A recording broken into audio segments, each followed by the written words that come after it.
Hello, my name is Dr. George Pachaki, or DrGAM. Welcome to this series on starting a business in a shoestring. Today we're going to be talking about pricing. Right now you only have one product and one service. How I'm going to price it. So you have to look at what's your pricing objective. Your pricing objective for you right now is how to either break even or make a little bit of profit. You're starting off in a business, very little capital, very little exposure. People don't know about you. So, but I have to know how much I'm going to charge for my service or my product. So your pricing objective is going to be right now. You're going to look at different pricing, objective pricing, to make some money out of that, all right? So achieving building traffic, all this is something down the road as your business grows, you should be able to know your pricing objectives are going to start. Right now, you just want to build your clientele base, okay? So, pricing strategy. How do I price my product? The most quick and easiest way is how much does it cost me to get all the materials, my time included. And here's one thing a lot of people forget when they open up a business. They put the materials, to say if I'm doing landscape, I got the gasoline, I got the equipment or whatever, but I forget to put in my own labor. I figure that's going to be part of my profit. To get the actual cost, you have to include your labor. Even if it's yourself, you're going to make a profit, but someone's going to have to do it. As your business grows, you're going to bring people in to replace you, so you can just sit back and watch people work for you. But you have to set up. So when you set up your pricing, here's all it's going to cost me to make this product or to perform this service, including my wages. Even if you set yourself as minimum wage or whatever at this time, okay? So that's but now, so you come up with a cost. And let's say you want 1%, 2% profit, which is very little. You should be getting at least 10 or 15% or higher. But let's say right now you're just starting off, you're on a break even, and you're going to start off. Okay, so but what you're going to do, you came up with how much it's going to cost, and you add your profit, and here's what you're going to price. But since you're providing the service, and there are other people out there who do provide the similar services, you have to look at the market price. What are people willing to pay? Now you have to look at the area you're in. If you're in a more affluent area, the pricing could be higher. If you're more in the middle class or even as lower income area, your pricing has to adjust to your target audience or clientele that you're trying to get to buy your product or service. Okay.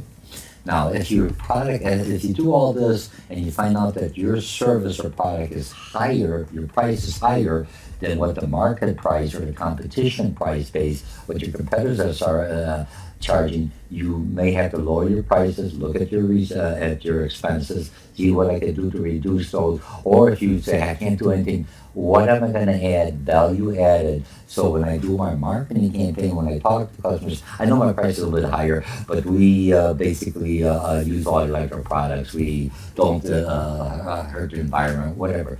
Or it's personalized. You have to be able to justify a higher product in your client, give them that value. Okay, so you have that. Okay, look at the high-low prices, and now your pricing scheme. Now, there's two types of pricing scheme. Right now, price skimming. Price skimming basically is you're coming in to send initially high price, and then to cover costs and generate a profit, but the price is higher, and you're going to try to sell it through value or whatever through the marketing campaign. But what you could do, you could do coupons to reduce the price. So the other one, price penetration, which a lot of businesses, when you start off, you're trying to get into the market, so you're going to lower your price. So initially low price, establish new product or service in the system or with your clientele. The problem with having a low price, as you raise the price, especially if you have a product or a lot of competitors, is very price sensitive. It's going to be hard to raise it out because people say, hey, well, I'm going to change it. So, that's something to think about. Right now, you have on one product, one service. I would go with the penetration. Break in, go lower so you can get some clientele. As you build your clientele, okay, so you keep those that group locked into that price. New customers, new clientele that see that you raise your prices. You come up with a little higher prices. That's one way of doing it.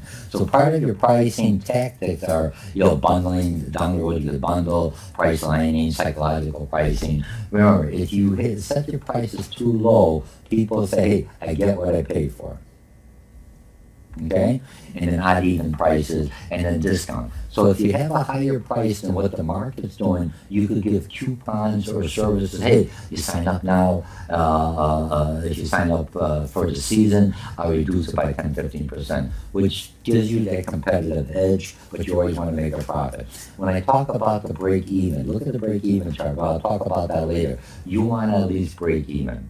Starting off a business, you may not make that break-even point. You're going to be losing money. Hopefully not. Hopefully you're always going to try to do a break-even. If you're losing money, you have to change something in your equation. If I can't change anything with what my customers are willing to pay, then I have to look at what I'm going to change on my resources or my expenses to get the service out. I hope this kind of helped you. Don't worry about everything else. One price, look at your competitors, look at the market you're under, get a feel of what the average price they're wanting to, willing to pay for yours. And that's how I do it. When you go into there and say, I'm a landscaping service, here's my price per the acre, I can look at it, and you're going to it's a bit higher, or you do the same thing like my regular landscaper now, how I'm going to reduce it. Why would I utilize yours? That's why you can say, here's a coupon, here's something else, try me out. You have an introductory offer, the price is lower, and then later on you can raise it up. Okay, I think I've done enough. Remember, think about pricing, but look around there, look at what the other competitors are doing, look at the online, look at out there, so you can say, oh, here's what they're charging. Man, mine's higher. What are they doing, or what can I do to add added value to justify my cost? Okay, so I have to think about, and then later on we'll talk about other stuff. Let's see, let me find my recording. I know this is very general. Remember, I'm looking at shoestring just starting off. I'm just kind of like a coach trying to get you to think about things until you go all the way through. Okay, stop.